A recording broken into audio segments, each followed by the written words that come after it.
What's up, James? What you doing, bud? Did you work today or did you get the check today? I know you were off the other day. Last night, Trapper Jay did a live and I didn't see you in there, so I figured you were probably working.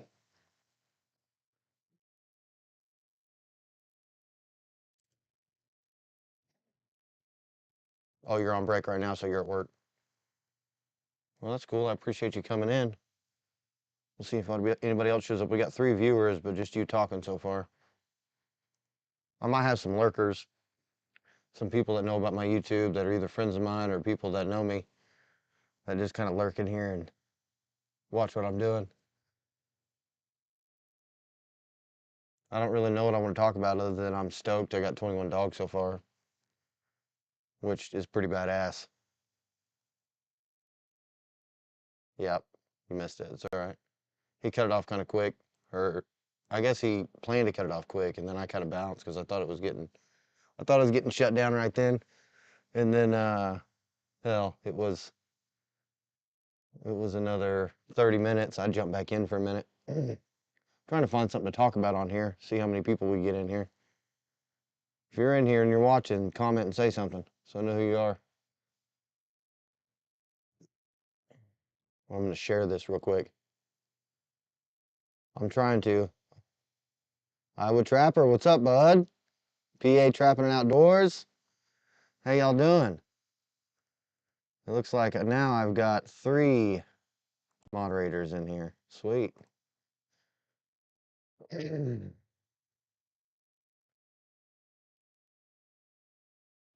was looking over the Trappers report before I got on here. I'll go ahead and open this up to the regular view for a minute.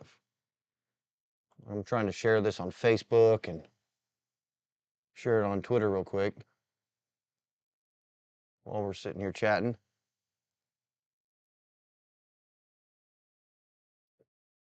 I didn't see a video from you today yet, Iowa, but I was just looking here on Trappers report and I saw this 27 possums in one day video that's up.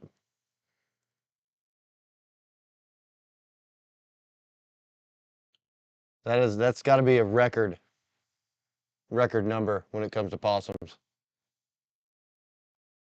Uh-oh. My internet's trying to cut out. No bueno.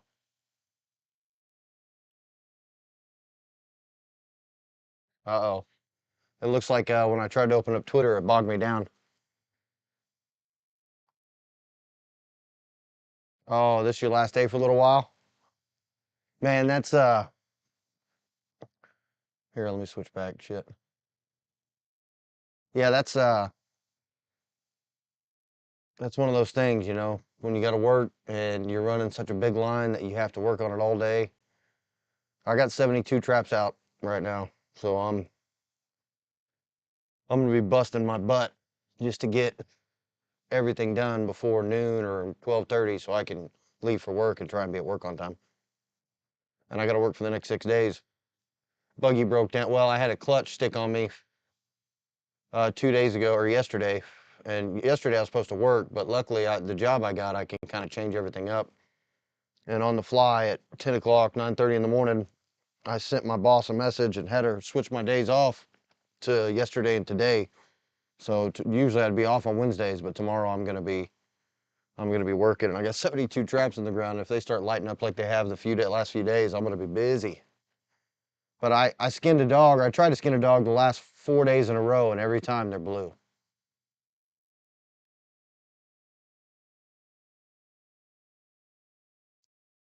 Right?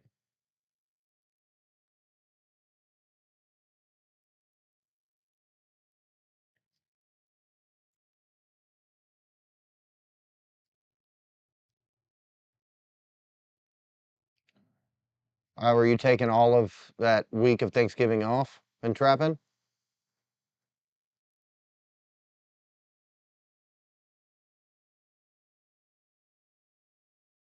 Nice. James is up to 30 with another badger and coon. That's cool.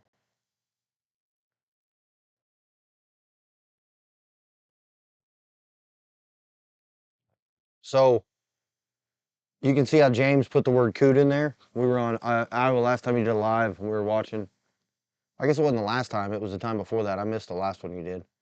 But you were talking about how you were getting messages pop up, and I'm sure the moderators were too, of people saying the word coon and having the abbreviation for the word raccoon, and it was trying to knock you. And I guess I'm not monetized, so it's not bothering me at all. But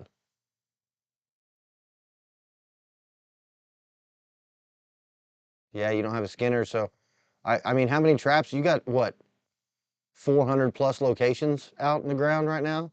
What, two, three traps each location? So that's a ton of stuff.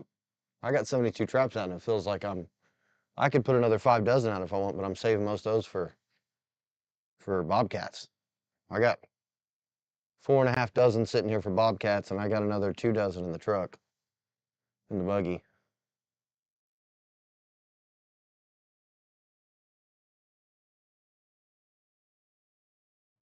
You skinning the badger, James? You trying to sell it for taxi? What are you doing with it? You know, taxi guys like badgers,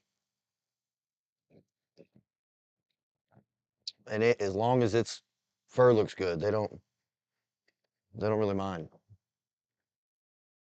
380 locations pre-stake. We got a huge beaver opportunity thrown at me. That's awesome. Yeah, beaver, man. I made a call today to try and get a new property that's 700 acres because I drive by it on my line every day, and there's beaver damage all over one of the big ponds. And I haven't heard back from them yet. I left a message with their receptionist up at their business because I don't know the people I know the people who own it, but I don't know them personally, so I don't have their number. And I'm trying to get that spot. Beaver, that's the best way to get spots, is tell them you'll do beaver work, because nobody wants to deal with beaver. 9 footholds and 120 snares. I got a spot. So there's a 320 that's connected to another 600 out in the middle of a 4 square mile. That's just a half-mile south of me is where it starts, and it goes on for 2 miles after that. No road through the middle. And I've got access on about 60% of that 4 square miles. What's up, Midwestern? How you doing, bud? Putting out some good check videos I saw. And I can't snare on the fence, James, like you guys can. I can't have entanglement. I've gotta be, when we're not even supposed to do trail sets, but when you're doing nuisance work, you setting trails, when it comes to snares. So I'm gonna be setting, I've got that whole 160 on the south end of it. There's nothing around it but dogs and farmland, and that's the only pasture land right there in the middle of that 4 mile section. But there's no cattle in there, and there won't be for months. So I'm probably going to put a couple dozen snares in there and all the trails and just kind of see what happens. But I'm going to wait till I'm skinning dogs and they're not blue anymore. I'm not going to do it. I'm going to pick up a bunch of them from out of there, but I'm going to wait till they're blue, or they're not blue. Farmer told me to give you 200 of beaver on his 6 farms that are infesting his woods. What? Get after that. Oh, you want some help? Shit, I'm coming. Um, yeah, you are. You had a double on reds, didn't you? Or I saw a picture with you having a double on reds.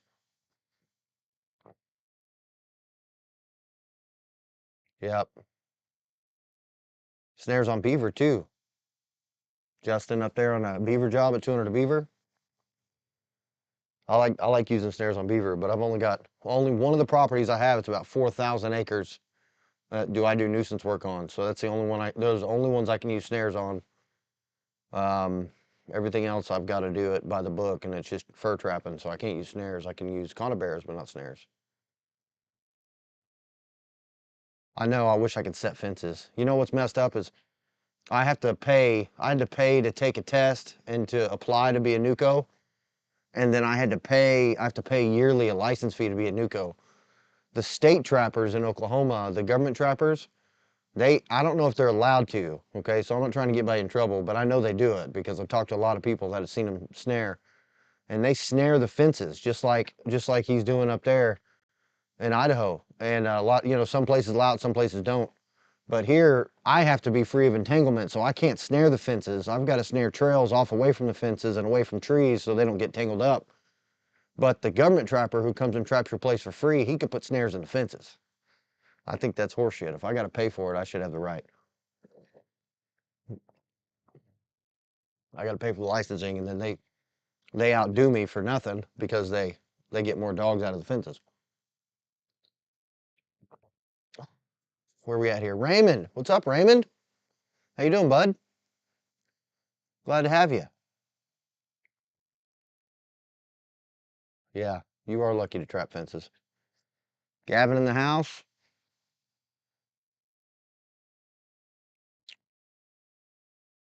That's it. Mine's $100 or it's $80 a year.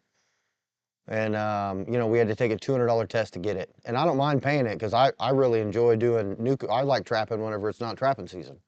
And of course, I could trap beaver and coyotes and coons all year long, but I don't want to waste them unless I'm getting paid, you know.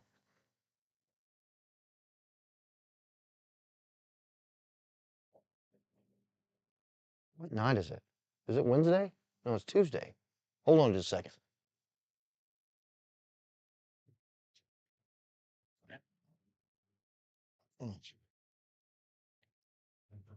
Somebody just came into my gate. This is my grandpa. All right, Iowa, get back to work, bud. Good luck. What's up, Jesse? How you doing, bud? I'm doing good. 21 dogs down, 27 traps in the ground overnight. Or I'm sorry, 72 traps. I got that mixed up. 72 traps in the ground overnight. And in the last 4 days, 4 checks, I've had 11 dogs. So we should see. I'm hoping tomorrow's going to be a banger, and I'm going to be busy as hell all morning.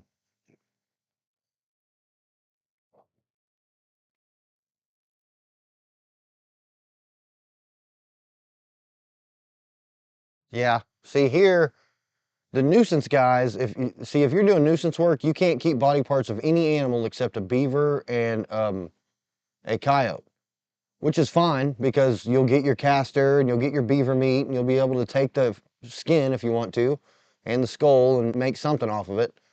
And the coyote, you're just going to be taking the glands, but you can do that if you got nuisance. But if you catch anything else, you can't keep it. And I've killed a few bobcats on nuisance work, and I hate the fact that that's happened.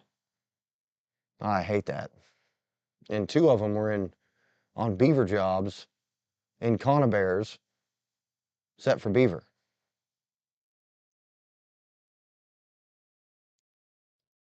Yeah, the guys down here do that for hogs. You know, ODWC teams up with other guys that do that kind of thing, and they run high-powered rifles and shotguns out of a helicopter for hogs. Yeah, Raymond, it's a good line. I think so anyway. Well, I can't really show it. I don't have a way to show kind of what's going on without showing all the street names, and I'd have to make this thing private if I did that. I don't want to give away my location to people that are no good, you know.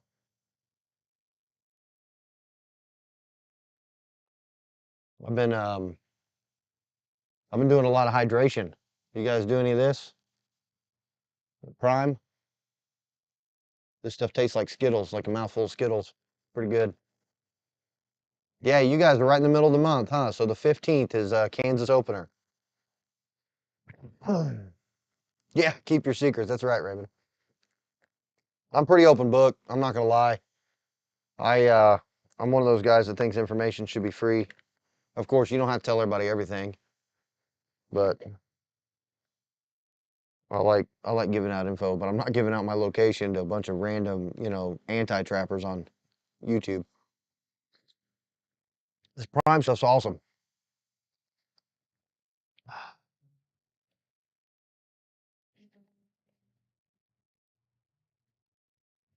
It really is. It's some damn good stuff. Everybody says it's bad for you. They give you a heart attack. I don't believe it. Yeah, I'm getting primed up. That's right. And I'm waiting on those coyotes to prime up. I skinned another one tonight, and I put it in my vlog for the day. I wasn't doing a vlog, and it eats up a lot of time. I'm not gonna lie. I planned on not doing a vlog. I was just gonna do shorts in a vlog, And the shorts, man, the shorts have taken off. I've gotten 72,000 views on shorts in the last 14 days. And I usually get 5,000 views a month on my channel. And I've gained 250 subs in the last 14 days from shorts.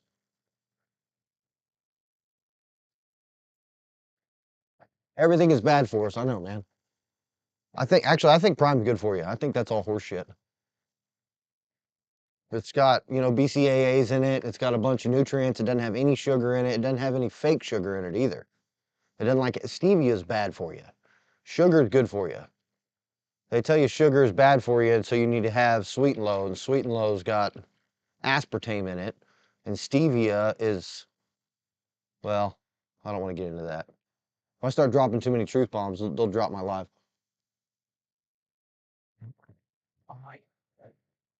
You started a channel just for shorts? Oh, I got to check that out. Where's it at? You're a moderator. Share it in here for everybody so we know where it's at. I mean, if you got time, shit, I know you're on break. You might not be able to do it on your phone as easy as you can on a computer.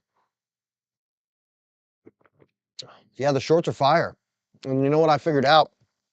And really, all of you should do this that are trying to build a channel. The shorts, and you kind of got to space them out properly and have them at the right time. I've been experimenting with it a little bit, trying to see what works, what doesn't. One day I did the shorts at like 1, 2, and 3, and then I did them at noon, 2, and 4, and then I did them at 2, 4, and 6. And I think the 2, 4, and 6, I had the best views. And pretty much my shorts went 2,500, 2,900 a piece. So it was like 10,000 views in one day. That was the best day, I think. And I've still been experimenting with it and putting them in at different times and using different hashtags or using more or less hashtags. But if you're making a YouTube channel, making shorts is great. And if you get CapCut, which they use on TikTok or they use to make TikToks, you can edit it all on your phone. All those shorts that you see of mine are all edited on my phone with CapCut. And I got sick of not having access to part of the features on CapCut, so I just went ahead and purchased a monthly subscription for $7. And now I can do anything I want in CapCut. And it's actually pretty great. And if you make just, little videos, every time something goes crazy on the trap line, every time you make a little catch, make possum videos, you get 2,500 views. And you'll be able to get, once you're monetized, some of you are already monetized, some of you aren't. Once you're monetized, you'll be able to, you get paid for your click-throughs on your shorts because they show advertisements. Yeah, Raymond, you were saying you're not going to build this trap this year due to health. You were telling me that on I think it's Facebook or something. I got a Facebook now. That's new. I don't. Maybe the last time I did a live, I had a Facebook. Maybe not. I just started a Facebook for the first time in 4 years, 3 years. I've had the Dominion Predator Control business page. Oh, there's James's new. Everybody go to James's new thing or right click it. I'm on a computer, so I can right click it, open it up, and then I can subscribe and turn on the bell. So I just did that. So yeah, I see you've only got 2 shorts on there. And I think even though you're an iPhone user, James, you can still use CapCut. And I'll bet, I mean, it's worth the $7 a month once you figure out how to use it. But the audio, what do they call those? Subtitles, the captions, auto captions, and the little different types of transitions you can put on there, or you can add your logo. And James, do you have a logo? You need a logo, bud. I see Midwestern's logo. There's a lot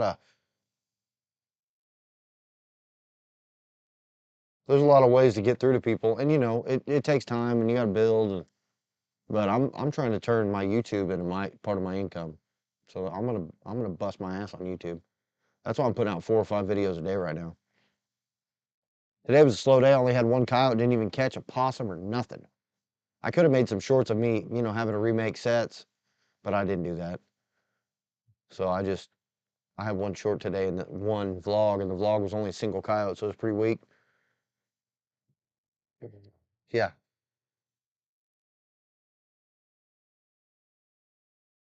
yeah, right.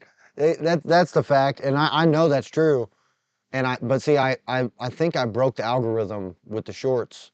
And what happens is, you know how you're supposed to reply to every comment early on in your YouTube career, especially until you can't control the comments anymore. Um, I've been getting a lot of trolls, and instead of deleting their comments, I just reply to them. And I've been posting some of the really good replies I get on Facebook and on YouTube on my Instagram stories. And it's a good time. The trolls are fun because they hate it. They see a possum in a trap, hear you talking about how you got to put him down. Excuse me, I'm burping. You got to put him down because all the turkey he's gonna kill, and they hate that, and it fires them up. And you'll get 4 or 5 trolls coming in there to the point to where a third of those comments or 3/4 of those comments are hidden because of the stuff they're saying to you. But there's a way to go into your analytics and find the comments that are hidden, and then you can go in and reply to those, and it boosts your short. So every time there's a comment on there, boost it. No possums. Iowa was just in here a minute ago. He had a day just recently had 27 possums. That dude just broke the record on possums. They haven't caught 27 possums in a day since the Great Depression. That's pretty good. I'd be happy if I had 27 possums in a day. I'm not gonna lie. That'd be a hell of a day. And I don't trap possums. I don't skin them. I mean I trap them on accident all the time. But I try and keep any of the traps I have where you can adjust the pan tension. I keep it high enough to keep possums out usually. And if you do catch a possum, it's usually his whole rear end. He's got both back feet in there because he put all of his damn weight on it. Yeah, I saw that, Taylor. I saw that. I'm trying to build the Facebook up a little bit, and you'll notice I went and asked a lot of people that I know personally to be my friends at first, and then some of the people that were connected to all of us, they or all of them, then they started sending me requests. So there's some people on there I don't really know personally, but most of the people on my thing I've met face to face at least once.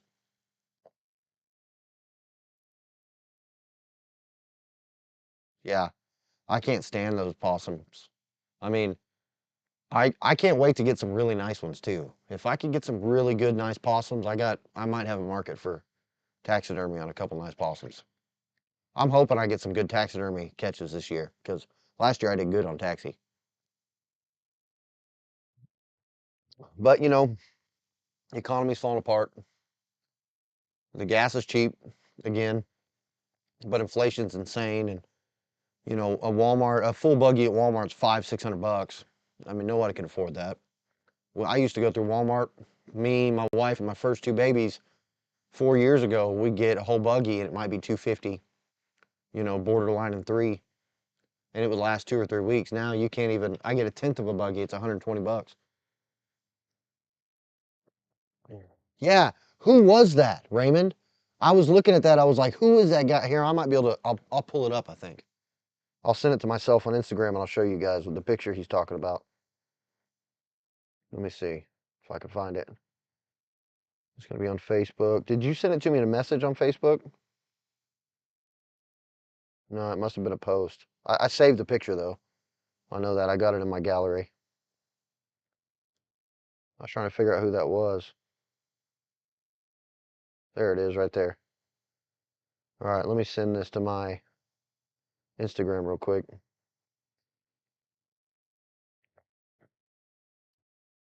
I'll send it to my wife or Instagram.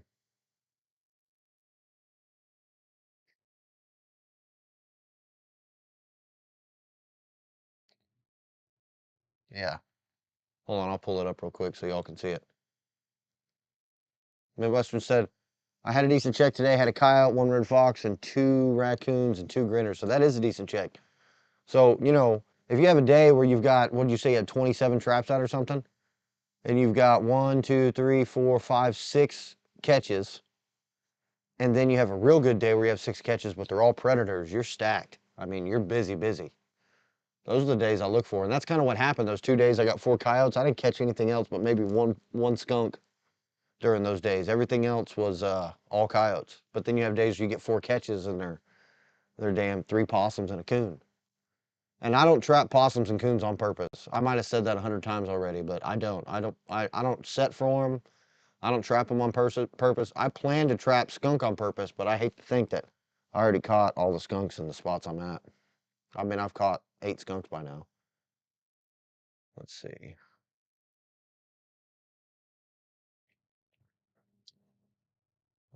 Messages. All right, here we go. I'll bring this picture up. Oh, wow. Okay, so my wife responded when I sent this picture. Let me show y'all. Here's the picture that Raymond sent me. He said it's my doppelganger. My hair's been looking like that lately too, because the roads I'm driving on, I'm driving on these dusty, dry roads all over the place. And, I'm out there for my days off, 10 hours. Today I was gone 9 to 5. The other day I was gone longer than that, but I had a problem with buggy. And then on my days that I work, I'm out there 6 hours. I get home and I rinse my hair out and just dirt falls out of my hair. It's just mud in the bottom of the bathtub. So I'm looking like that dude. I probably smell like him too. I'm not gonna lie. Yeah, see, I don't know how you do it at 7 a.m. I wouldn't be able to run the traps I have, Taylor, if it was that. I mean, if it was like that, it'd drive me nuts. I'd have to, see, that's my problem. That's why I don't weld anymore, because I used to have to go to work at 6 or 7 and I'd work till 5. And I didn't want to trap in the dark. I wanted to spend the morning trapping or the whole afternoon trapping. If I could work a night job and get off at 3, 4 in the morning or 7 in the morning, I'd trap and then I'd go home, go to bed, then I'd go to work. But around here, Big Boy Outdoors, what's up, bud? Welcome in. Oh, it's an Australian dude. His hat's pretty badass. All right, Raymond, I'll see you later, bud. I appreciate you. Hopefully you get better. I mean, I know you're having a hard time and you're not gonna be able to trap, but hopefully the Lord will heal you. We'll pray for you. Now my wife's blowing me up. All right, hopefully none of this stuff is bad. So she said this is my doppelganger, Paul Bunyan. And then here's another big Paul Bunyan. She said this is me, larger than life, Paul Bunyan. Oh, no, y'all don't want to see that part here. She's mad at me. I should have responded to that.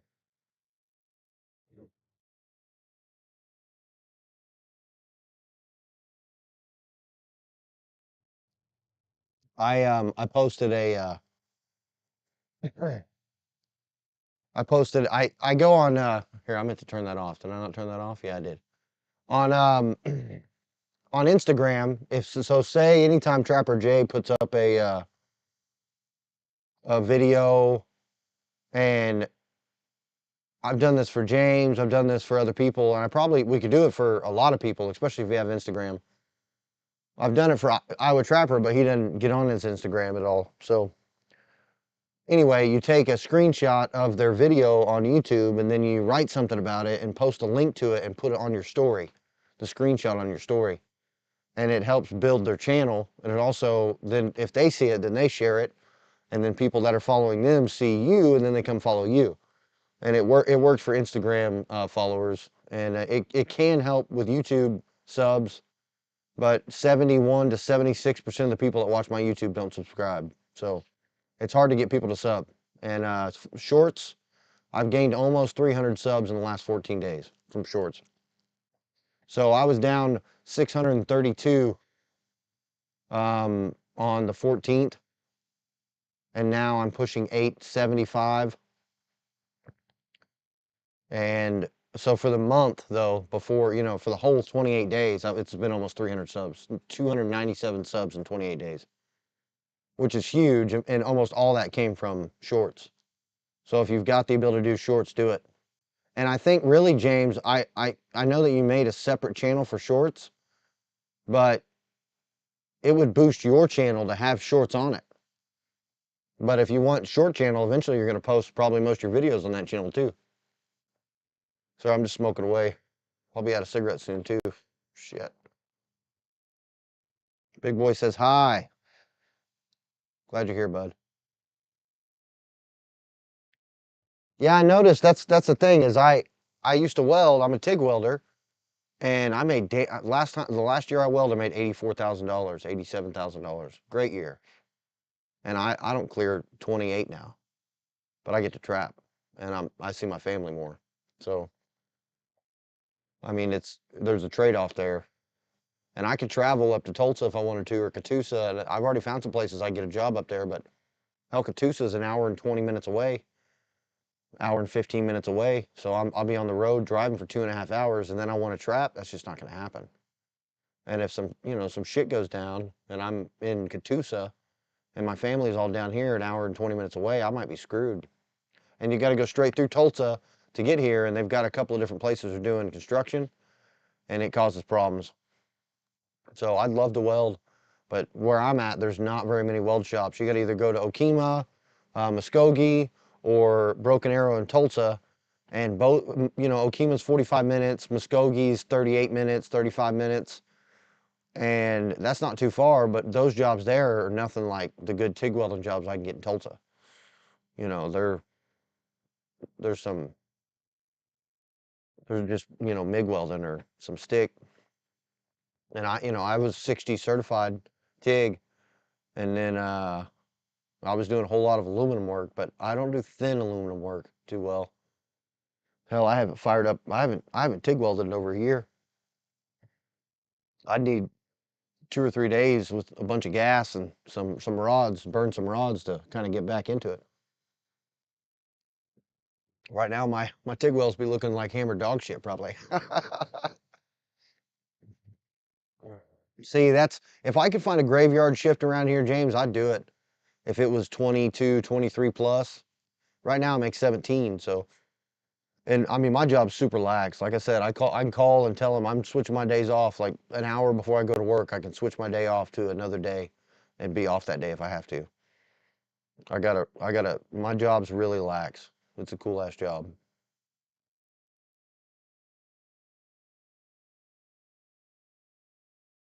Yeah, you said you've been getting 3 to 4 traps fired off um, in the bed every day.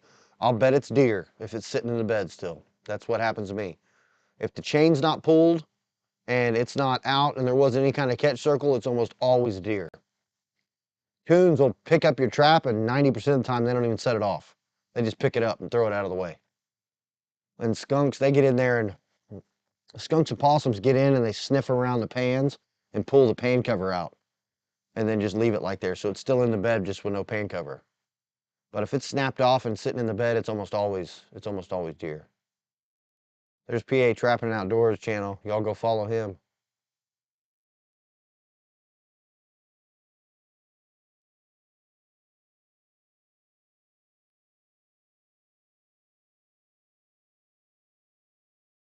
Yeah, I had a triple.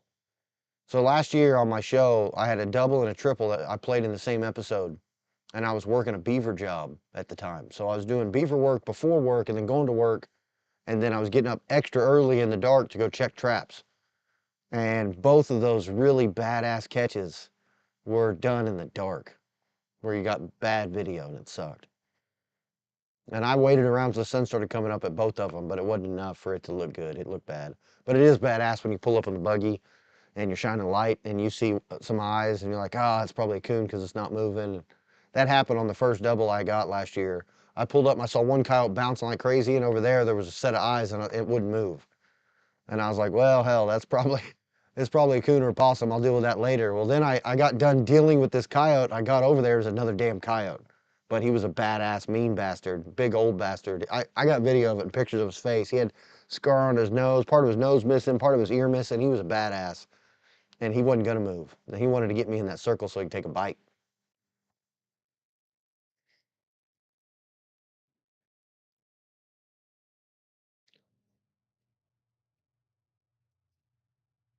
Yeah, see, there's a lot of places. I got a buddy who works at a ammunition plant. He lives in Missouri, but he travels into East Kansas to an ammunition plant that's, I don't know, 60 miles away from his house. And there's jobs up there. But and I got buddies in Kansas too, not just you. I know a bunch of guys up in Kansas that trap. But man, Oklahoma, you guys got beautiful roads in Kansas, but Oklahoma, I don't know if I can leave Oklahoma. I smell something's dead. I mean, in a trapper's shack, in the trap shack, there's dead shit everywhere. So I smell something that's like a mouse or some shit.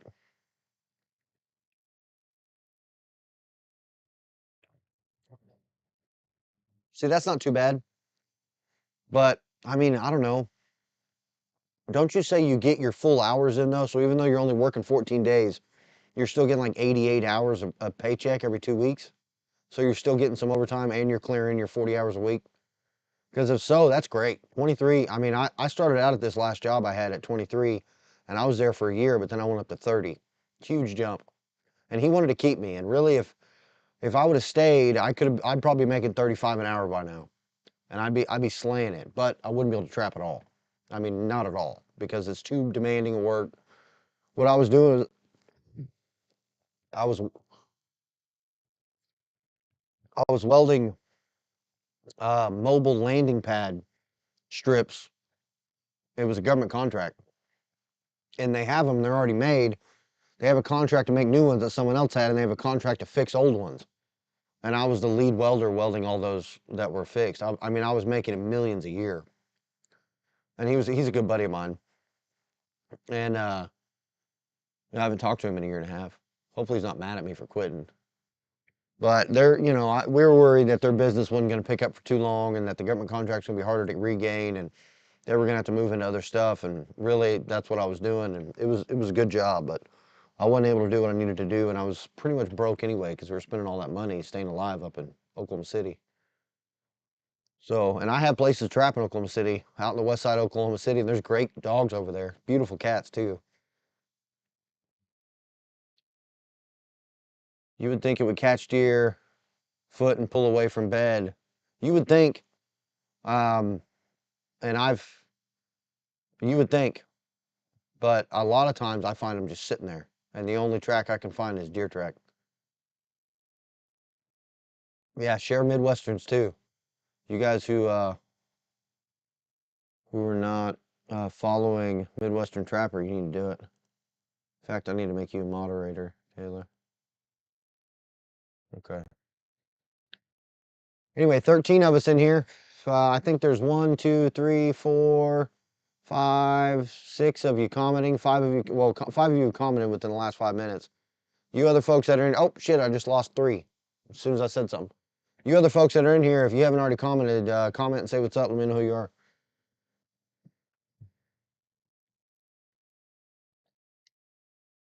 All right, James. Thanks for stopping in, bud. I appreciate it.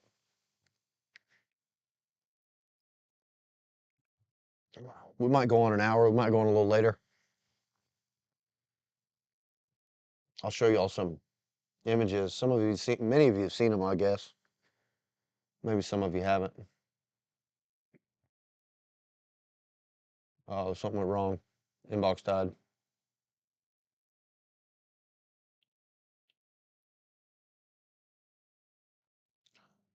You guys ever watched Dave Canterbury in the past? Back when I first started getting into blacksmithing, I was really into bushcraft, so I started making bushcraft, utensils and fire strikers and blanket pins and things for the fire and everything. And I watched hundreds of Dave Canterbury videos. I'll bet there's a bunch of them up on Trapper's Report right now.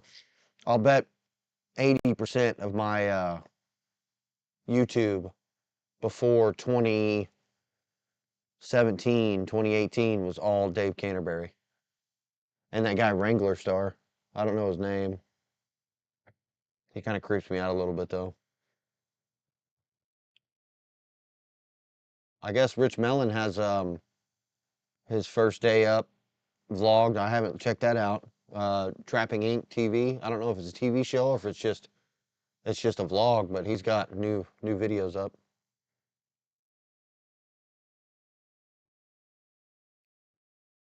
Anyway, so I guess Jesse, you're setting in the morning. What's up? You're working tonight. What do you got to do? You gonna set tomorrow?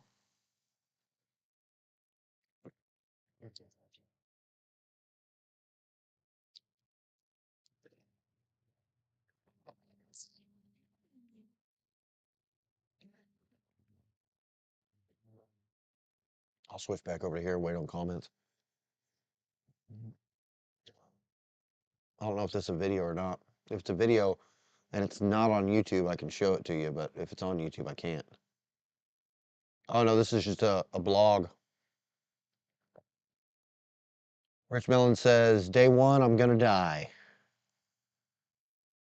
I like Rich Mellon. I watch a lot of his stuff. Oh, here we go. Jesse says, "I'll get off at 6, get a couple hours sleep, and get to swing." So you're working right now, or are you about to go in? I guess if you get off at 6, what do you go in at 10, or do you work 10-hour days and you go in at 8? What's up, James? How you doing, brother? James from Missouri.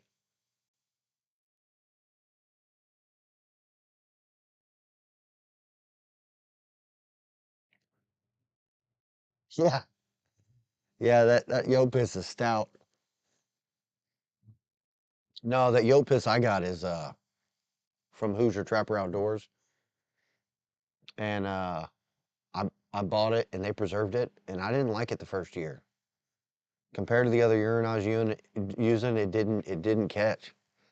But I've had it for 3.5 years now, and that shit is strong as hell now, and it's dark.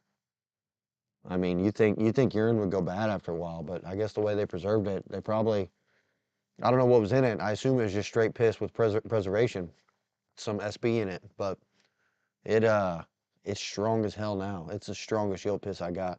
And I need to get some more, and I'm buying all my yolk piss from Mike Yancey now.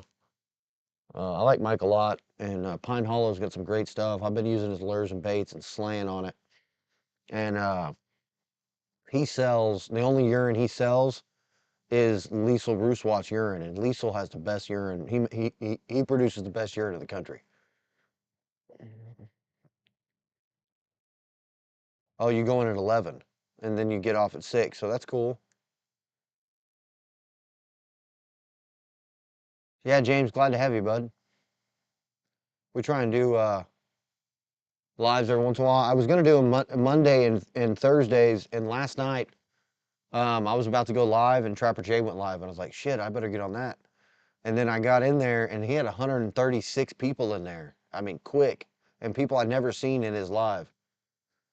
And I was kind of hoping he'd pop in because if I sent it to him, he'd probably jump in if he's not passed out already. But here, let me switch it back off of that. I've been sitting here talking about Rich Mellon's thing, and I quit talking. I quit reading it. Trapper Jay was talking about how his analytics are all fucked up and how he's been trying to boost his analytics, so he's going to schedule his videos to put them out, 3 videos a week, and Monday, Wednesday, Friday. And then because it was Monday and he put out a video, I think that's why he went live. And he just posted on Facebook, and I might be able to find it for y'all and show it to you. He just posted on Facebook that he's got a live coming up with Paul. Is it Anzac? Is that what it is? Paul Anzac, the guy from Montana Wolf Trapper. I can share this real quick on Facebook, and I'll bet some of those dudes will jump in here. Or on here, I'll share it on Facebook, and then I'll share it on YouTube. PA's leaving. Gotta go. See you guys. Tight chains. Tight chains, PA. Hopefully, maybe you start killing some of them deer. You won't have so many flipped off sets. Maybe you start killing. Yeah, I couldn't miss that live. They were going live. I was like, man, I got to get in there. And you don't want to contend with another trapper when you're live anyway. Um, just because I'd rather help boost what they got going on than spend my own time doing my own thing. Here, let me see. Does this post to Facebook? Oh, I didn't change the image. That sucks.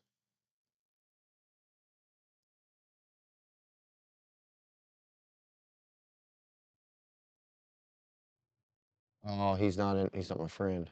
He ain't my friend. All right, I'll post that to Facebook real quick. Anyway, you know, I've never caught a turkey. We don't have enough damn turkey to catch.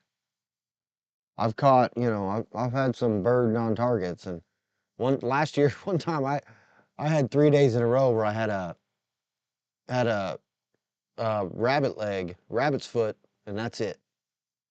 Just a rabbit's foot.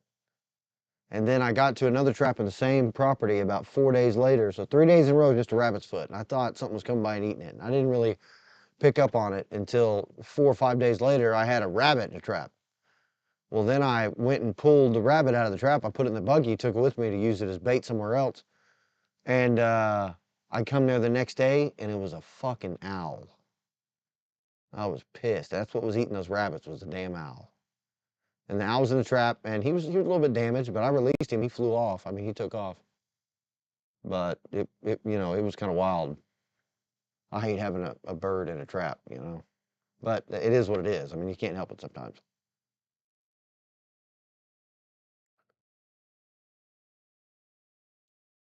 Oh yeah, I'll bet if you had a big enough trap, a fawn would get stuck in there and they'd be past that joint and they'd be stuck in there, and that sucks.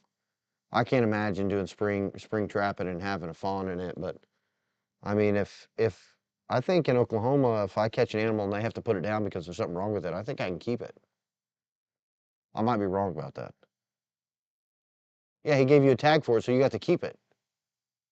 Yeah, I mean, I guess if I had, if I had a fawn in a trap and I got to keep it, I'd just eat the damn thing. I'd probably roast it or we'd smoke it, smoke the rear end anyway. Cut out the loins, cut out the heart, take the heart out, take the back strap. I like neck roast. Neck roast is my favorite. So I skin my deer from the neck down instead of from the back legs down. I tie them up just at the base of the head, right behind the ears, and I cinch down a noose on them, and I drop them hang them from a tree, and I skin them from the neck up, and I take all that fur off all the way around, and I gut them from there too, usually, and then I cut that neck roast out. That neck roast is my favorite part. And if you want to keep the hair out of it, you can just cut and do your cut like you normally would, and then don't cut around the neck. Just wait and then flip it over when you're done and skin off the head. And then you'll have all that hair off there. Yeah, no doubt. I'd definitely take it. Poor guy. But then again, hey, it is what it is. You know, that's a great, you'd have 15 great meals out of that fawn, maybe 20. Definitely get two great meals out of the back straps. And each roast is going to be worth it. The neck roast, that's 4, 5, 6, 7, 8 meals. You'll get a couple little steaks out of it if you try, then you'll have the loin, so you'll probably get 10 or 12 good meals out of it. Big Boy says, last year I shared a deer. I shot a deer, I think, and I was trying to snare a coyote, but he snared a deer, and I was trying to snare a coyote. Dang. So was he dead? Was he DOA? I don't know if trapping is legal means in Oklahoma for taking deer. I don't think it is. If it was, maybe I'd snare deer during deer season and get my animals that way. Yes. Yeah, yeah, you're right.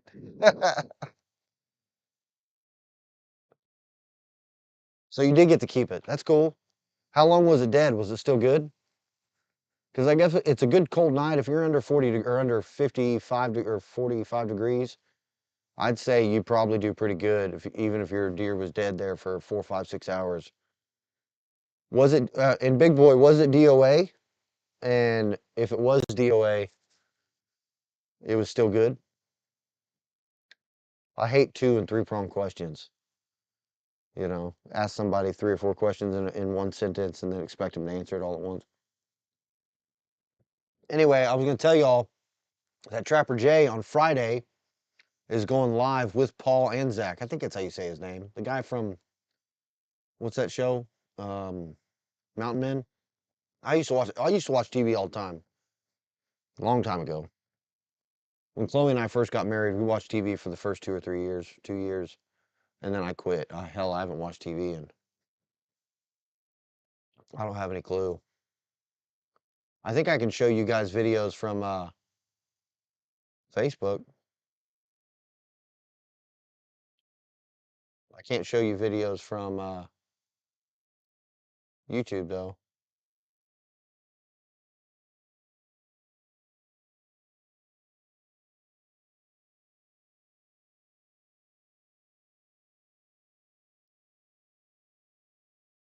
Wow, I just watched something that's crazy. Guy lost his boat off the hitch of a truck and it rolled down a hill at a boat ramp, missed all the vehicles that were there and landed in the water, went down the ramp. All right, big boy. Dominion out. See you later, bud. Still 12 in here. PA was leaving, but he's still here. So we got PA. We got Midwestern. We had Big Boy talking. So we had 3 out of 12. Now we lost one. So 3 out of 11 are talking. Where the rest of you at? Holler at your boy. Let me know what's up. But yeah, I had a good day. I put in a dozen sets in places that I really wanted to set. And there's a guy that traps around here. And he's a nice guy. I've only talked to him on Facebook. When I had old Facebook, I used to be friends with him on there. And I would send him stuff and he'd send me stuff. We'd like each other shit. And he's a NUCO in this county, and he lives in the county seat of this county. And there's only 3 NUCOs in this county, and I'm one of them. And the other one is down in Henrietta. The other one's up here in Okmulgee, and then I'm in Morris. And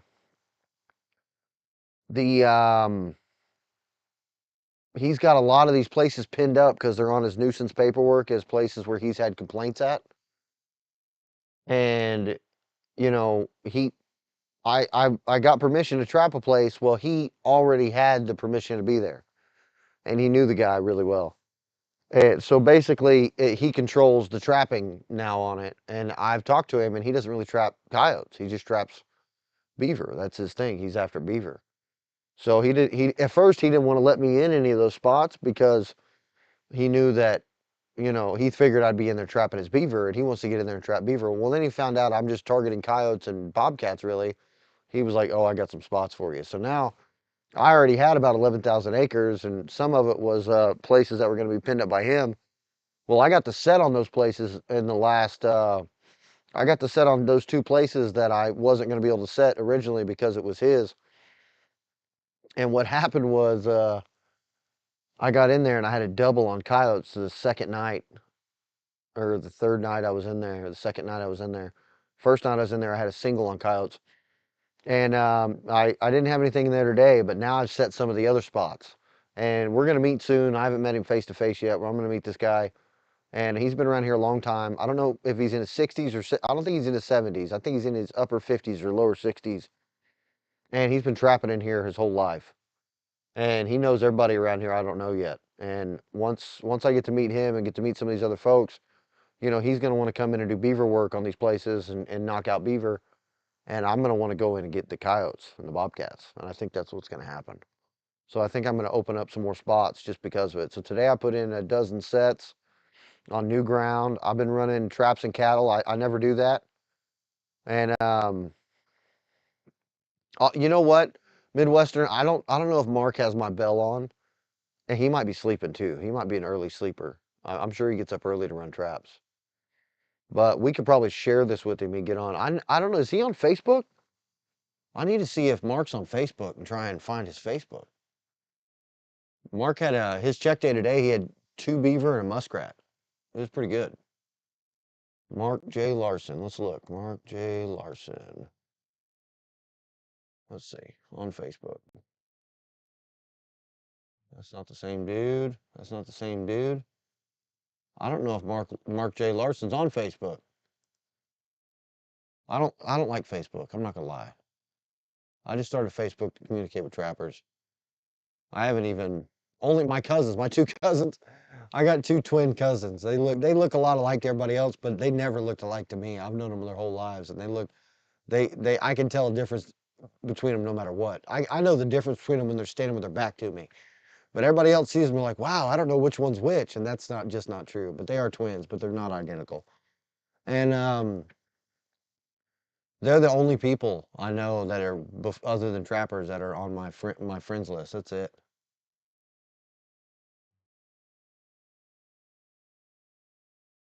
Live more outdoors. What's up, bud? Glad to have you. Glad to have you. Yeah, I've been checking all y'all stuff out. Live more. Are you on Facebook? I was just telling him about Facebook. Facebook's new to me again, and Facebook is a great tool for communication. It really is. If you've got the capability to communicate with people on there. But if I was really hot and fired up politically for the last 10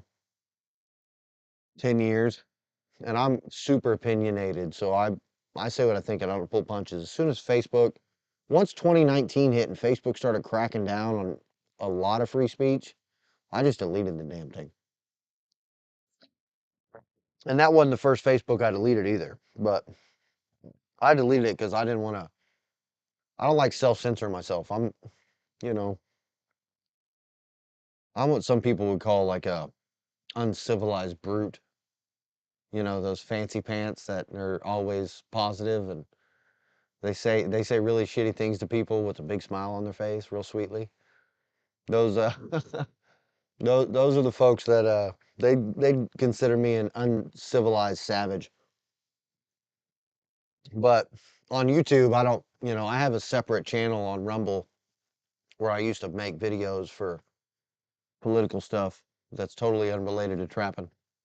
I have a Rumble channel for trapping too, but I don't get on it. I just post stuff on it. It's actually connected to my YouTube, and everything I post on my YouTube goes to Rumble.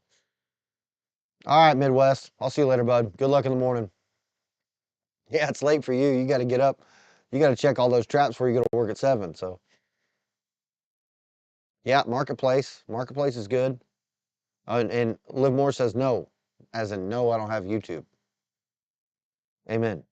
Or sorry, no, I don't have Facebook. Amen.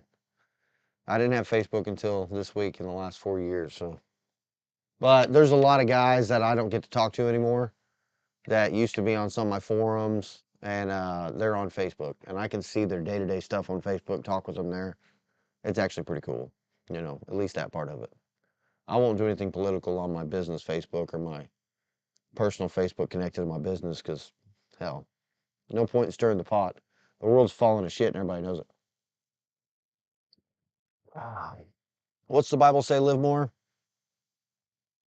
Wars and rumors of wars. That's coming. That's what we all see. And the oppressors always oppress those underneath them. And Jesus was a champion of the oppressed.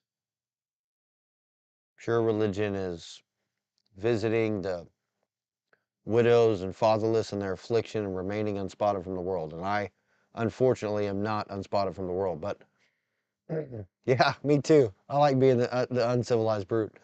But the world is falling apart, and you can call it out all you want, but you can't call it out publicly on the internet. We could sit here and talk privately all day long about what's going on in the world and be honest with one another about what's happening. You can talk about the World Economic Forum, or you can talk about a lot of stuff. International treaties that are destroying the nations from within, and plans to bring in people from the southern borders of countries all across the planet, Western nations especially, to destroy them from within, change their demographics, change their voting. And then you can talk about how voting isn't always upright. But we start talking about stuff like that, and then they start cutting your head off. So I would not say it because of that. I'm just going to have different places and spaces where I can talk about it, and this ain't it, you know. And nowadays, if I get out the Bible and start reading Romans, 1 or, you know, uh, start reading Leviticus, they'll cut your head off quick. They don't want to hear the Bible. There's Mark. Midwestern was talking about, he said, "Where's Mark at?" Is that what he said? He did. He had to leave though, Mark. Here, Mark, I meant to do this already.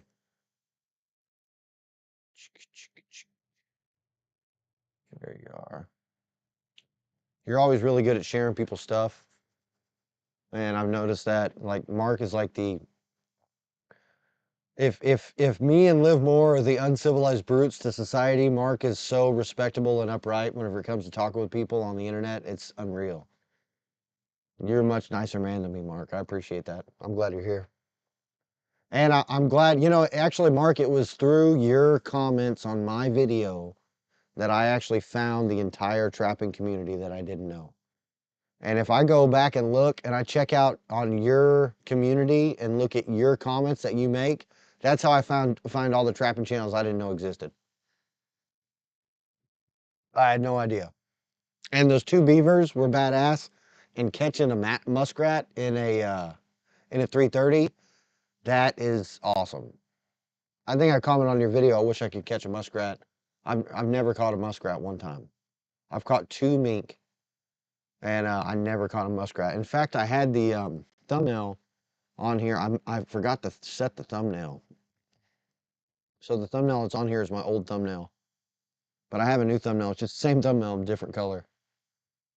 Let me pull it up real quick.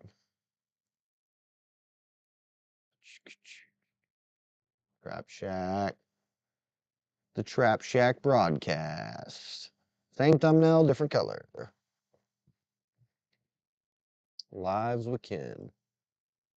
Okay, save. So I just changed I edited all the stuff. Where are we at? We're an hour and 2 minutes. We still got 8 viewers. Now Mark's in the house. Yeah, Taylor's great, man.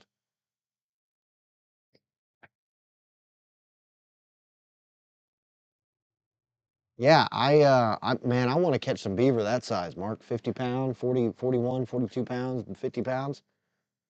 Around here, it's about 35, 45 pounds, and I probably only had, in the last season plus the year, I did beaver work, and I probably only caught 3 beaver over 55 pounds. Everything else was under that, most of them between 35 and 45 pounds. And then, of course, you get a lot of little ones in the spring and summer, but catching a muskrat in a 330, that's awesome. I have caught 2 otter and dryland cat sets, maybe 3. I know of 2 dryland cat sets that were near water. I caught 2 otter. That was a great time. Having a live otter in a trap is a blast.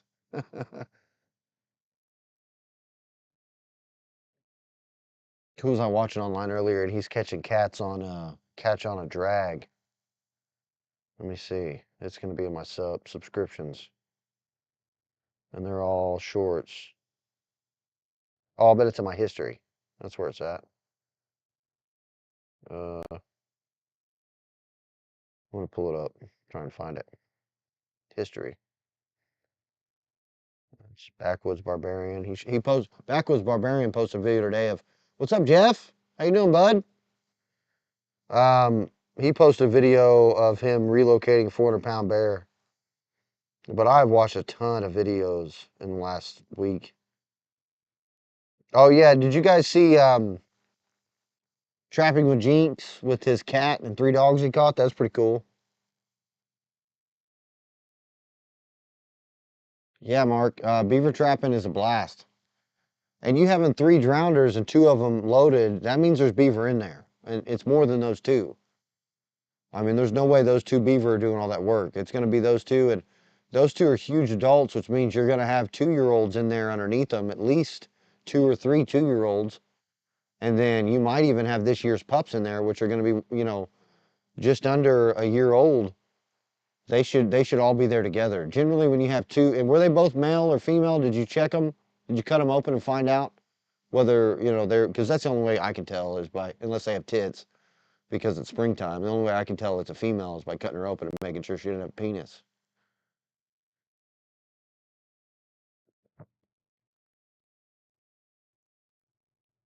Dang, Jeff, you're gonna go set at midnight. That's badass. That is dedication. I think that's what Trapper Jay's doing right now. He talks about how they always do that. Him and his daughters would always go set at midnight, go run around setting at midnight.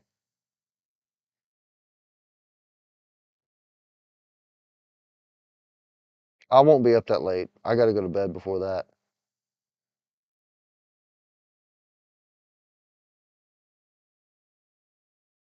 But I guess I could do that here if it was, if my trapping was different. See, here in Oklahoma, we can trap beaver, coons, and um, coyotes all year, so I'm already in the ground. But our actual trapping season doesn't start till December 1st, so I can't harvest skunks and other fur bearers that are on that list until December 1st. What are you gonna set, Jeff? How many traps you plan on getting out before you go to bed? Okay, so 50 pounder was a male, 41 pounders a female. So for sure, Mark, you're gonna have probably 2 years worth of youngins in there. So if you, I don't know how many you caught out of that spot. I know you were talking about cleaning them up on the other spot, and now it's been dry. But you should have at least 4 to 6 more beaver in there. What I like to do as soon as I catch that female is I cut her castor and her oil sacs out, and I blend up her castor right away, immediately. And I blend it up first night, and I put just a little bit of her oil in there, but I take her oil sacs and I put them in a separate jar. Or I just pull the oil out of them and I take the sacs, throw them in the freezer. And then I preserve the oil, just a little bit of SB, and then blend up the uh, the fresh castor. Some of the best castor lures I ever use are fresh castor, not dried castor. And blend up the fresh castor, put a little bit of oil in it maybe if you want to, or make separate one just castor, one castor with oil, and then have oil separate. And I usually, within a day or two, I'll go back into that same spot with just her 3 different lures. One just castor, one castor with a little bit of oil, and then one just straight oil. And I'll go in and make new sets, and then just mop up the family. Because if you don't catch the female soon, what happens is she gets wise and she takes the other ones with her. She bounces. But if you catch the female up front, the female is the target. She is the main target. The bred female is the main target for every family group. If you get her first night, second night, then you can clean up the rest. If you lose her and you start catching some of the other ones, she's liable to bounce and you'll work traps in the spot for 5 days with nothing. That's happened to me. It's happened to me 3 times in the last 5 years where I go in and miss the female and it screws up the whole thing. But if you catch the female up front, you're set.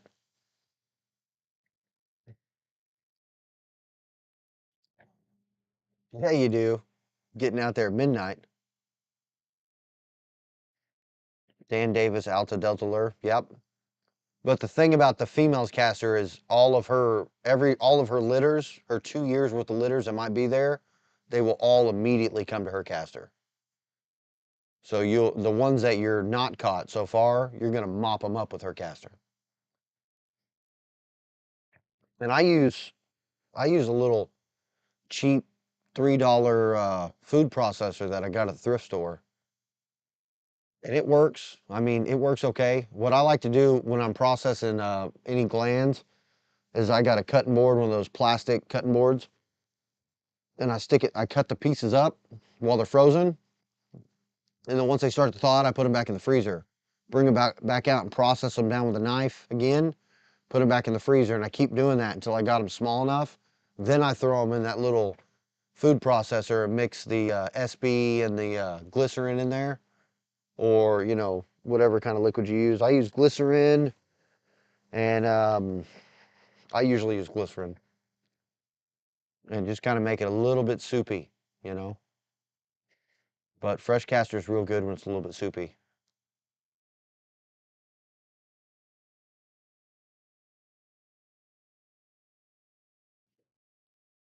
Damn, Jeff.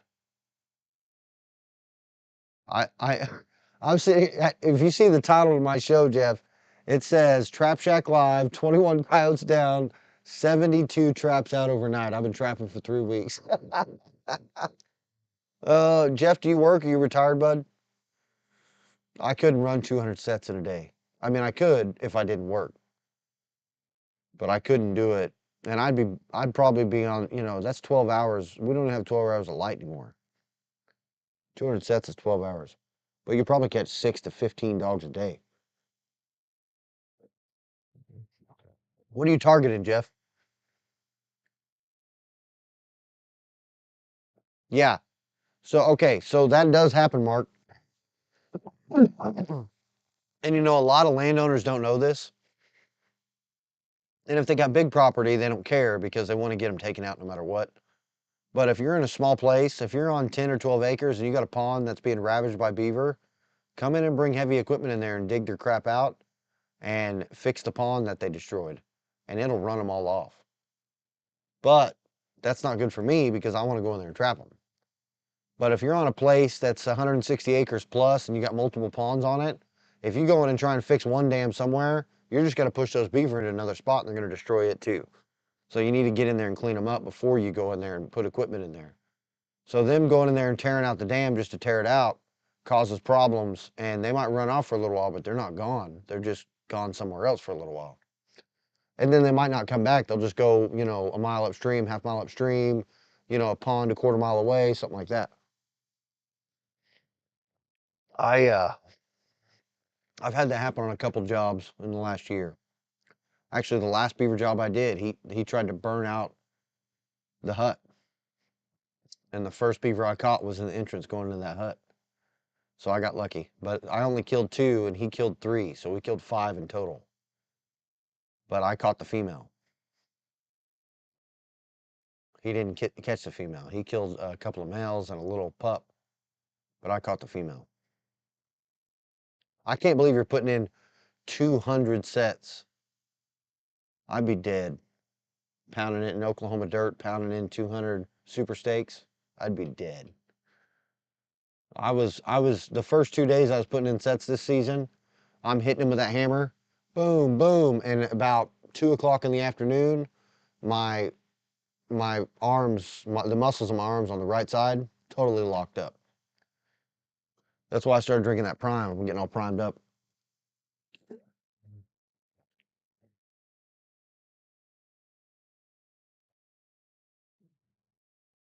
Sweet. Tomorrow's video. So, what day are you on? So, Mark, if you're making videos and you're putting them out, are you putting them out a day or 2 days later? Or are you putting them out same day, or what's your offset? Jeff says beaver, mink, rats, and fox to start with. Man, I wish I had rats so bad. I got a little bit of mink. I know a place I can go pull. I can probably pull 5 mink out of, you know, each 5 or 6 ponds I got set up. But a buddy of mine I know is going to be trapping the beaver in there, not me. I've got other beaver spots that I haven't told anybody about that I'm going to get into January 15th and February 3rd. I'm going to have a month and a month and a half, depending on which spot it is, for beaver just by itself, which are excellent cat spots. So I'm going to be slaying the cats of beaver, hopefully. I'm excited about it. But we don't have rats. I've heard stories, but I've never seen sign. There's no rats around here. And if we did have rats, I would dedicate some days to just pulling out rats, just because I've never caught them. And hell, I never caught nutria, and I'd love to catch some nutria just because I haven't caught it. Okay, so your videos are the next day. I've been busting my ass trying to make mine the same day. I've been making shorts, and I don't know, Mark. I was telling the guys earlier, you've got like 2,500 subs, and you were getting that video you put out yesterday, and I think it was a check day where you caught nothing. Um, and you seemed pretty bummed about it. And then when you started the check day I watched today, you were also pretty bummed about it. So I guess that was 2 days ago, your actual day it happened, and yesterday when it happened, you seemed pretty bummed out, like you thought you were going to get nothing, and then you pulled up on those 2 beaver and that muskrat. Um, you know, it's hard sometimes. My first 2 days, I didn't catch any coyotes for 2 days after I set traps, and that never happens. That never happens to me. I usually set traps the first night and have a coyote or a cat the very first day. I never have to, go 2 days without a coyote catch, and that happened to me this time, and I was pissed. And I wasn't pissed, but I was stressing and I was questioning myself. I was like, man, is this going to happen, or am I just screwed, or what do I need to do? I need to figure out what I'm doing wrong, maybe because I changed some stuff up this year, and I talked about a little bit in some of my videos, but it really won't. The details of what goes on in my trap line and the sets and the lures and all that stuff. None of that's going to come out until my show comes out in the summer. But I am going to keep a vlog and I am going to keep shorts. And I was telling the guys um, about shorts and how you got 1,500 views on that one video where you didn't catch nothing. And then you had like, I don't know, 4,000 and 2,500 views on the two that you did with Iowa Trapper. Um, but, and I was wondering why he didn't say anything on his channel much, those days. And I think maybe he's a day or two behind too. But he kind of left it up to you to get the views, I think, is why he did that. He didn't even really like put you on his channel because it was on your channel that he was on, which helped you out get all those views, which was pretty badass. That's cool. Um, but I started doing shorts, and you've seen a lot of them because you comment on almost everything you see, Mark. And I started doing shorts, and I've gotten over 72,000 views on shorts in 14 days. So if you're looking for analytics and you're trying to build your channel, don't only make videos of what you're doing, make a short of everything that happened. So you catch a muskrat in a 330, make a short of you finding it, talking about it, pulling it up out of the water, and then edit it in CapCut and put it online. And it's going to get 2,500 views, 3,500 views almost every time. If you space them out right, you do 2 or 3 a day, you're going to have 2,000 views plus on each short. Yeah, exactly. So everyone loves trapping, but at the same time, you're trying to get your stuff together so you got the footage, and it's hard. I mean, I get it. I had my early season, my first 2 days, and I had 2 days, and then I had, I think, a coyote, and then I had another day after that, no coyote at all. And I can actually tell you because I've got it pulled up. If I can look at it here.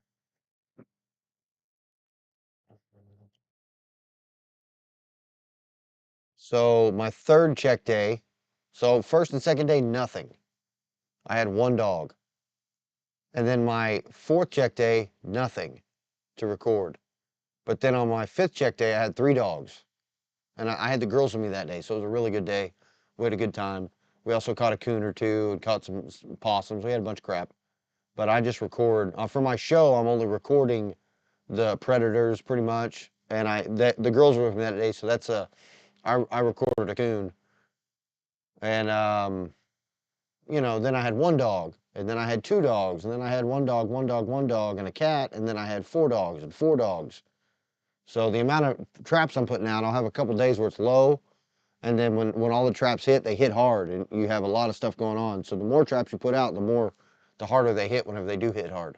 And it's kind of like your analytics on your videos day to day. You're gonna have peaks and you're gonna have depressions, and you had a day where you had nothing, and then boom, you walk up and you got 2 big ass beaver, and you might have nothing for a couple days, and then boom, you're gonna have 3 beaver.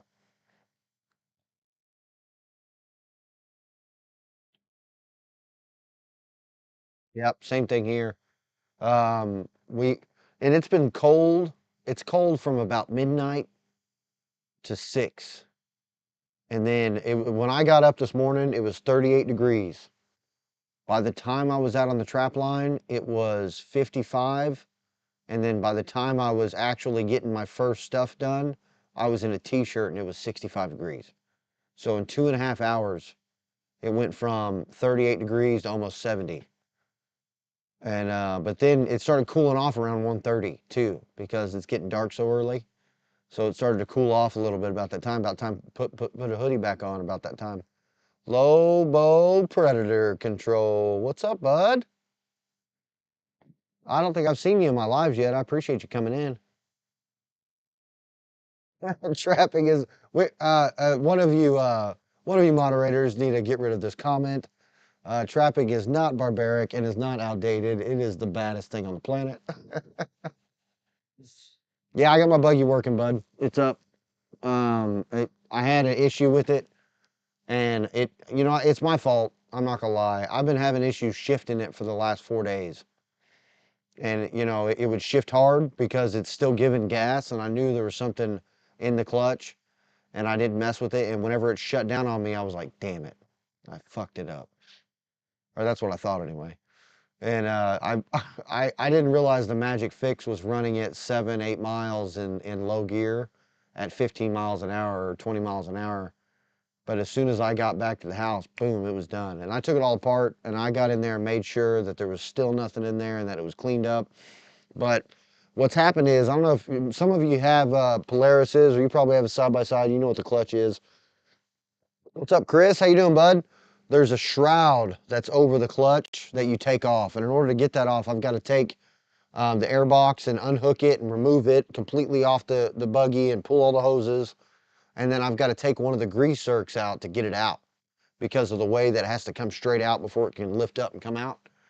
And the shroud has a special round area. It's a big, it looks like a big belt area with two different pulleys, but it's the case that goes over it. But the one area protrudes out about 4 or 5 inches from the actual seat around the shroud casing. And apparently, the clutches on these 900 XPs, they come out just a little bit too far and they rub on that shroud. And the first time I had this issue was about a year ago, where I would try and shift and it wouldn't want to shift because it's still trying to give gas. And I thought it had something to do with the throttle. Well, come to find out, it had something to do with something being stuck in the way of the clutch. So the clutch didn't want to move out of gear. And you would have to force it. Well, you're afraid you're going to break that shifter when you do it because you're pushing it so damn hard. Well, what I found out last year when I was trapping, and this happened, is a part of the shroud had ripped off because of the rubbing on the inside of it, and it was getting stuck in the clutch right there while it's trying to turn the belt. And I pulled all that out. I noticed what was going on. I reached my finger in there and yanked that stuff out, had the buggy off, pulled all that off, and kind of cut it off, and it quit. And it didn't have a problem like that until about 5 days ago. And then 5 days ago, it picked back up. Yeah, he was just kidding. I just saw that. He was just saying that to be funny. Anyway, about 5 days ago, I started having problems shifting again. And I was like, damn it, there's something else coming off that shroud coming into the thing, to the clutch. And then I just kind of let it go, and it got to a point where it was a little better. I was like, okay, it's a little better. It's not so bad right now. I won't mess with it. I'm busy. I don't have time. And then it shut off on me. And then when I looked it up, the diagnosis, I found out that's what it was. There's something stuck in the clutch, but it wasn't the plastic. It was actually a rock or something that got in that hole that now exists because of the clutch rubbing against the shroud. And that's what caused it. So it's up and running now. Chris in the house. We've been going on a minute. We'll probably just go on for a few more minutes. So maybe 10, maybe 15. Maybe I pour another drink. I don't know. Nothing but a silver fox in 3 days. Damn it, Chris. Where are you at, Chris? I would probably kill for a silver fox one day. I mean, I wouldn't kill, obviously. But I'd kill a silver fox if I caught one. Actually, I think in Oklahoma, silver fox is illegal for me to keep. It's protected. Let me look while we're sitting here talking about it. Mm, hunting regulations. Oh, wait. Right here. Boom, boom, boom. So, yeah, I don't think silver fox is here. It says, oh, yeah, you were telling me that is it your general that shut down? I blew the clutch on my general, had a friend that fixed it while I was up in Alaska. So you said you've been out of the game a minute. You had to catch up. Were you in Alaska that whole time? What were you doing up there?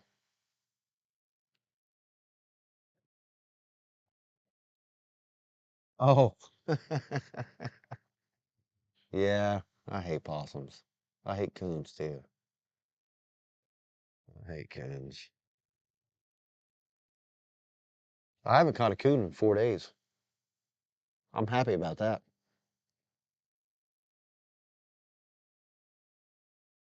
So when it comes to foxes, swift foxes, spotted, or when it comes to animals that we can't catch here in Oklahoma, swift fox, spotted skunk, and ringtail skunk you can't keep at all. Um, gray fox and red fox, the daily combined limit is 2 because there's so few, and you can only have one red fox. The season combined limit is 6 with no more than 2 being red foxes. So you could have one red fox a day up to 2 days out of the year, and the other 4 have to be gray foxes if you're gonna have 6 foxes. So you can't even trap foxes in Oklahoma. I mean, barely at all. And the silver fox, I guess I didn't pick up on that. Maybe either I've had too much to drink or I haven't had enough. Let's figure that out.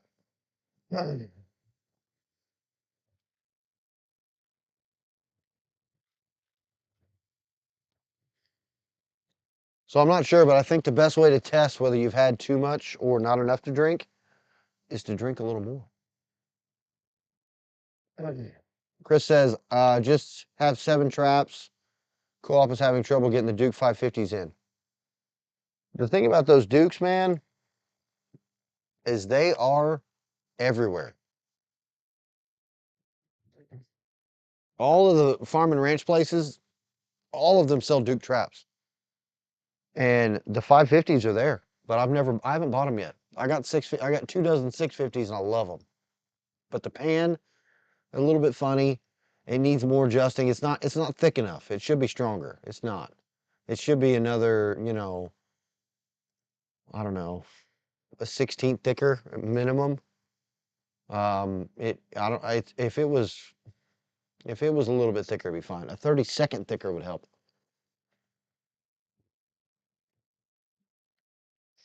Lobo Pro says, was just running around in the bush for a bit, hopefully getting some wolf gear out this next week, and I have a small beaver job to do. Yeah, I'd like to see your wolf stuff. That is the content I am here for, my friend. Wolf trapping is badass. One of these days, I'm going to trap mountain lion legally. I'm going to trap wolf legally. I'd like to run a wolf line one day. I got a guy I like a whole lot. It's taught me a whole lot.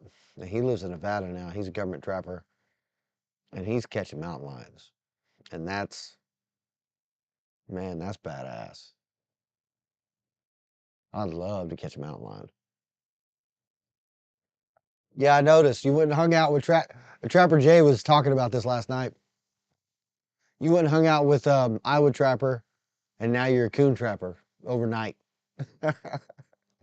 I hate coons. I don't set for them on purpose, but I let my kids do. I got 13 Duke or no 13 dog proofs. One of them is Duke. 12 of them are Z traps. All of them are push pull.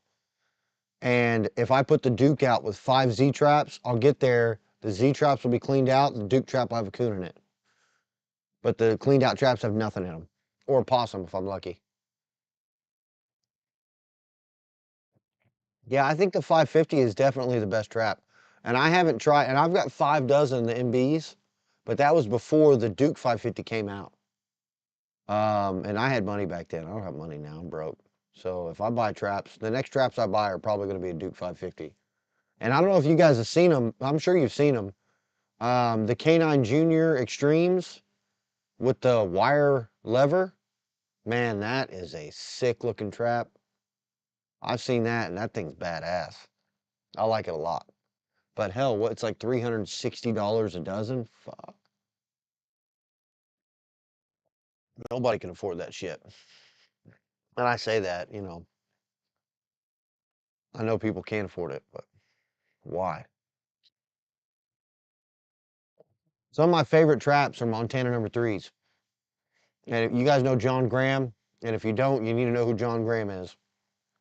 But John, and he writes in the Trapper's Post. He's always got an article in the Trapper's Post, and a lot of times has to do with predator and like coyote or bobcats.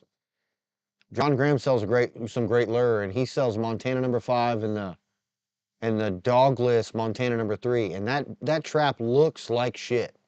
Okay, it looks like a piece of shit, but I got them, and since I'm a welder, I bought base plates and D rings. I base plated them, center swiveled.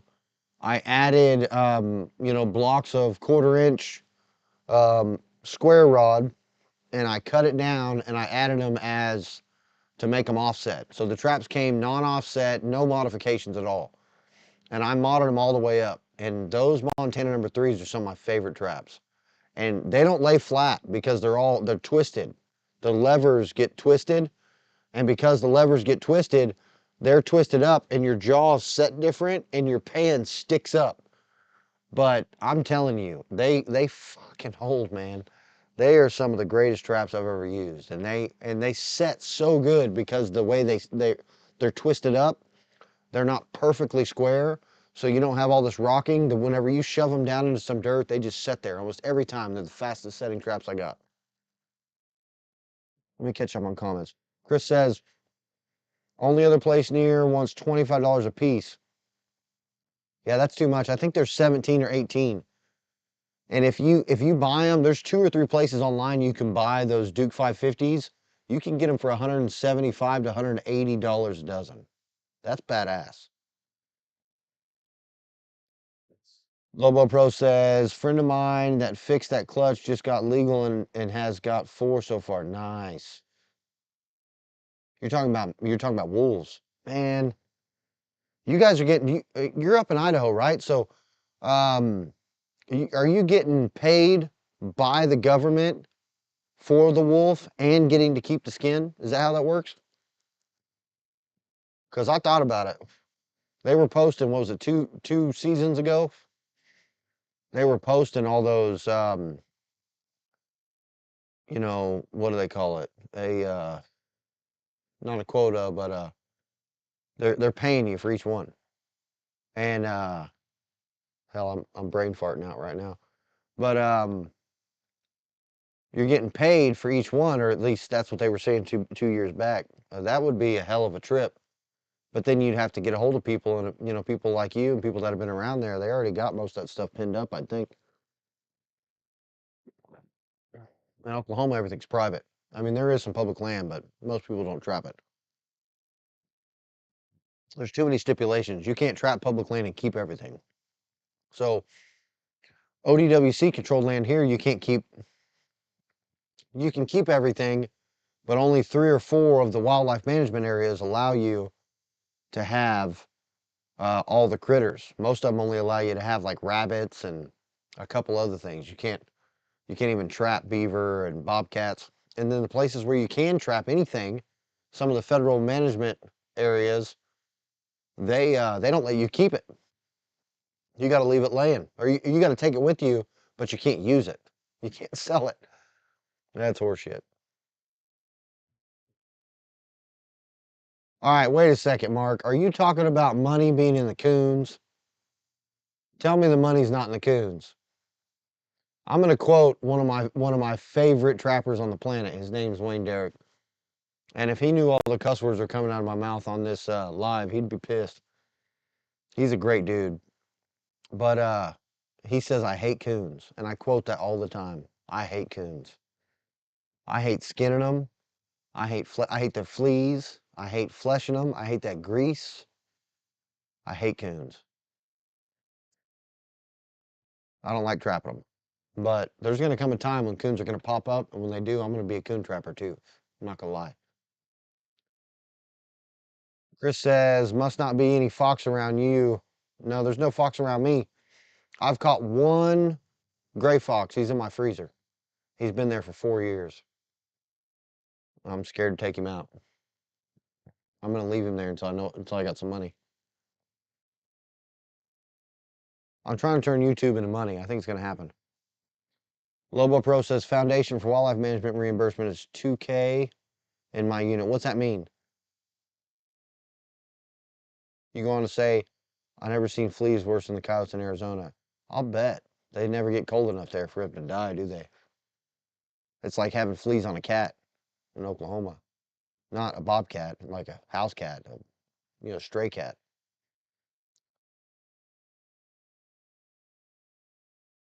So you're saying they're buying the coons this year? I I'm not gonna get good money on coons down here. I I could get $3 maybe for my good coons, and that's if they're put up, and it's just not worth it for me. Once coons hit $10, I'll trap every coon in the land. I'll be a coon trapper. You know, I'll buy a ton of traps, and I'll do 1.5s too. And you know what I really like is those damn 1.5s that Kindle makes.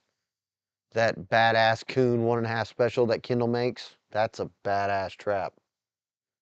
I held a beaver in a 1.5 special, and you saw Iowa Trapper earlier just a few days ago. He had a beaver in a 1.5 special, and it works.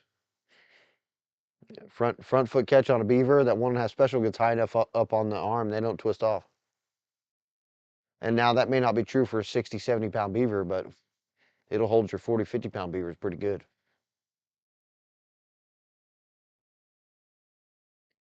I sprinkle DE, diatomaceous earth, all over the garage. So we have 7 dogs, and my grandpa has 2 cats, but we don't get fleas because I litter the garage floor with DE, and I bring animals in here. Right now, there's a coyote sitting up there, and I put out a vlog tonight, and it was only had 1 catch on it, but I took a late video and added that to the vlog, and it was of me.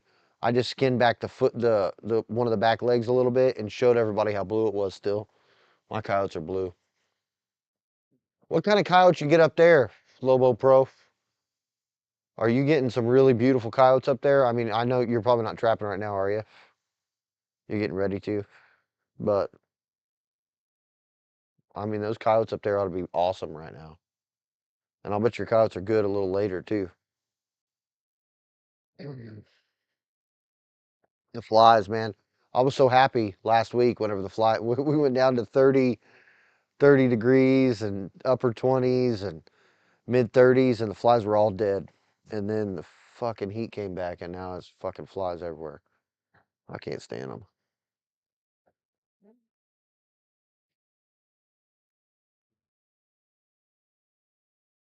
I can't stand them.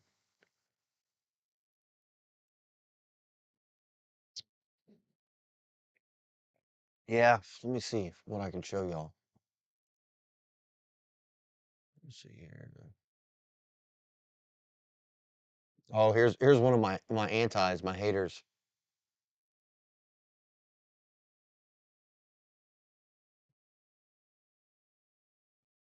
Let's see the comment. Let's see if you guys can see this.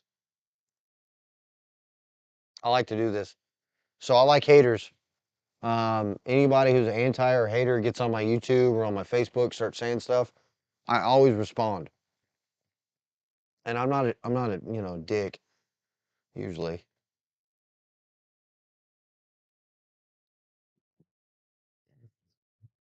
You can see here I had a hater or an anti say, "Don't kill them." Well, this guy was already dead. But my response was to put a care emoji on it. I love their response. And I tell her, I say, "Yeah, we have to, or they will kill our pets, wildlife, and livestock. It's part of life. Thanks for watching, though." I always tell them, "Thanks for watching it." And she gives me the mean face. While John Heights, you guys know who John Heights is? If you don't, you should know who John Heights is. He did a lot of everybody knows him as a beaver and otter trapper, but he's got a YouTube, and I might be able to share it. It's Cat Trapper John. Let me find it real quick. YouTube Cat Trapper John. You guys need to follow John Heights because he's been around a long time, and he's been trapping a long time. Let me see. I'll drop it in the chat right here. Boom. Does that work? Yeah, it's a link. So you guys, if you guys don't follow John, go follow John. John's a good dude. Um, he was at our fall rendezvous, and he did his first demo ever at our fall rendezvous. And if you go to my YouTube, you can find his demo up on the fall rendezvous. Or I have, I think 9 demos up from the fall rendezvous, and it's pretty great. And you know, he talks a lot about what he does and what he does with his conibears and how he sets them up and how he takes the creep out of the triggers. Let me catch up here. They're good, but not the pales like Montana or the Dakota. So you got some darker coyotes. That's okay. I bet your coyotes outsell my coyotes any day of the week. Yeah. I do love the haters. I'm not gonna lie. I on my YouTube, since I started doing shorts, and I was telling them, Lobo, that shorts are the way to get subs and the way to get views. I went from 5,000 views a month to 76,000 views a month in the last 14 days. I got 71,000 views, all from shorts, and I gained almost 200. In the last 28 days, I've gained 300 subs, but since then, I've gained 220 subs, I think, in 14 days. And a lot of the comments that pop up on your shorts are all from haters or antis. Chris says pine beetles killed a lot of big pines and had to cut and push them off the road onto trails. Some set some, but heard the yotes won't work something that big. I mean, I don't know. I'll bet the yotes. You know, I'll bet the yotes. Any of the high spots that are around big changes, whether it's a pile of brush or a gate out in the middle of nowhere, or like one of the places I'm trapping right now, it's got a couple places, it's got a lot of rocks in it. And with those rocks there, they just let the trees grow and they let the grass grow around it and they farm around it because they don't want to have to, they can't get those rocks out because they're real big. Those are great places to set. It's really hard to drive a stake, but it's a great place to set.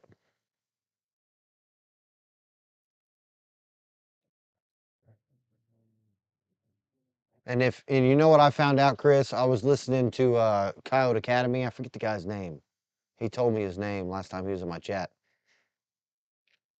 So you watched that demo. Yeah, it was good, Mark. It's a great demo. But the guy from Coyote Academy, he's pretty good, man. He caught 100 dogs in a month, and you know that's what he's pushing for. That was basically the biggest part of his season. He'll set again later on, but he's got to work, so he doesn't get to trap every day. And he told me to set, you know, not on the edges of fields, but off and into the field. And it actually really has helped a lot. It really has. It's up my catch.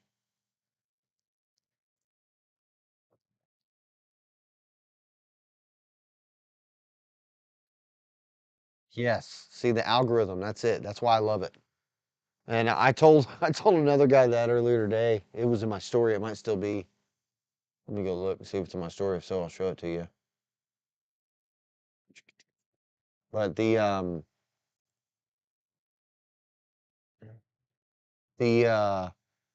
the comments that they make just boost your video. So I always reply to them, and I've had some people that are kind of anti or kind of haters that'll comment, but they're kind of open-minded still. They just think that what I'm doing is wrong because they think trapping's wrong, and it's really because they don't know anything about trapping, which is sad. And you know, I make the videos that I make really to boost my business, which hasn't really worked yet. It looks like I'll make more money off YouTube than I will off trap and nuisance work. But the point is I started making videos to boost my business, which is why I never communicated with the people on YouTube before that. And I found out that, you know, you're right. The comments that people make on your videos is what causes your video to start picking up views. And if I watch my live analytics while we're sitting here chatting, my live analytics really isn't going off. It's pretty low. But if I get a video in at the right time of the day where a lot of people see it, um, what happens is I get a bunch of antis commenting on it. And because of those antis commenting, I respond back to them and I just try to be respectful. but still kind of, if they're snide and shitty to me, I'm still kind of snide back. I'm not kissing their ass, but I always thank them for watching.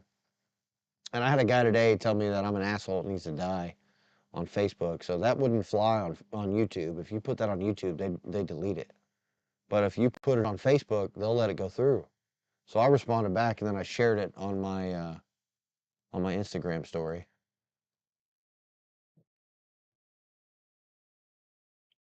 Oh, here it is, right here, I think. Stories. Where's my story?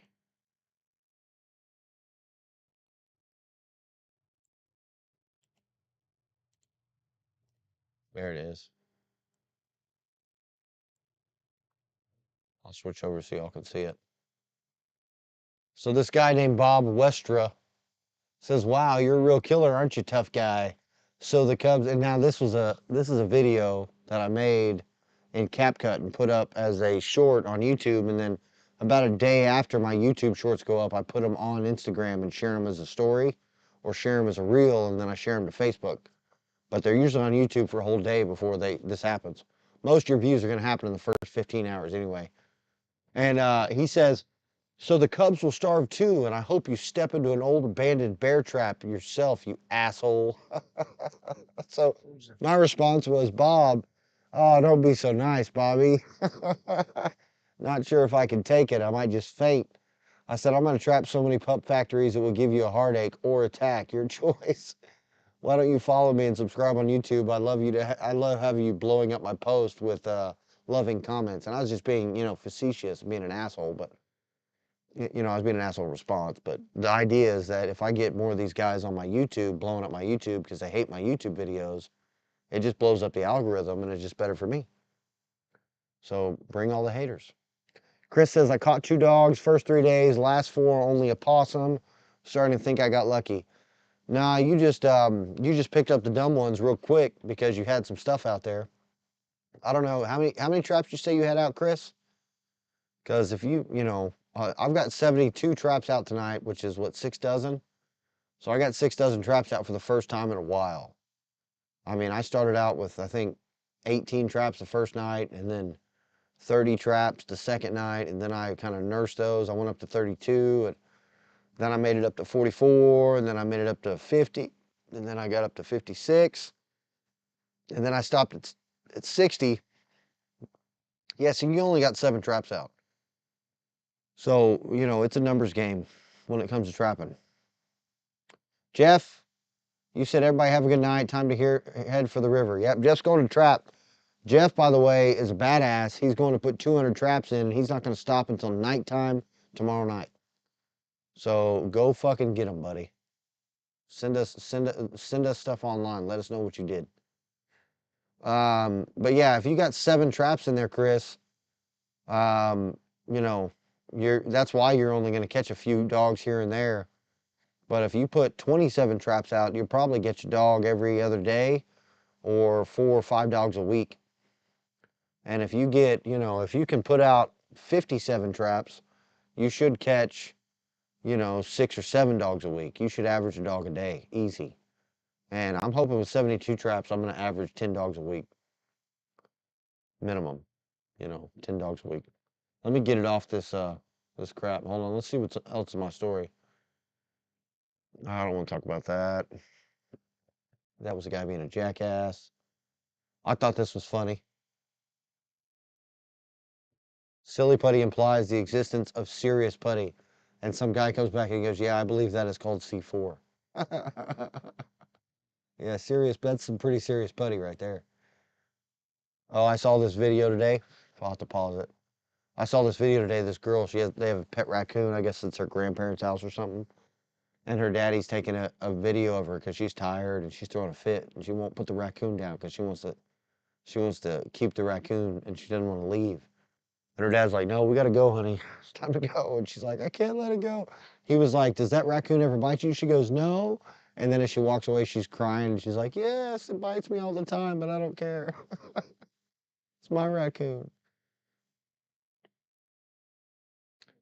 Yeah, that takes a lot of experience and time, Chris.